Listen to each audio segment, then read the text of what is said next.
Hey guys, first thing you want to do is gather your supplies. They're also listed in the description of this video.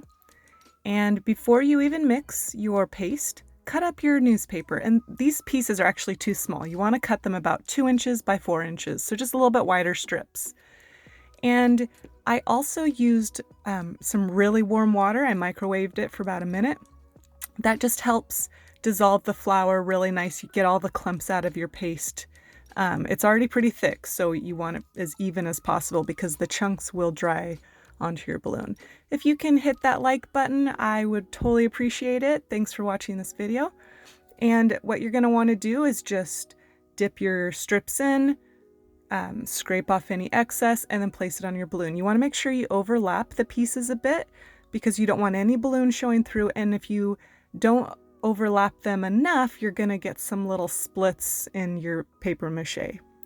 So after it's completely dry, like overnight, go ahead and carefully pop the balloon and empty out all the dust. Now you get to do the fun part. I went ahead and added some fake grass, little crinkle paper in there, and then I just piled in my daughter's favorite little toys and surprises. The peeps wouldn't fit, so I cut off the stick.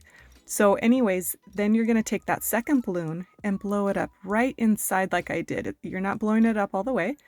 And then mix another batch of paper mache and go ahead and cover it all the way up to the knot of the balloon.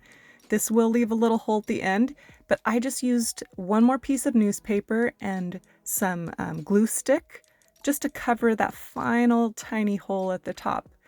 And that's it. When that's all dried and ready to go, you can decorate it however you want. I gave some fun ideas on my blog site. You can go ahead and check that out at 804 Sycamore. And hit the like button on this video. Leave me your comments. The eggs look awesome as a centerpiece until Easter arrives. Thanks so much for watching.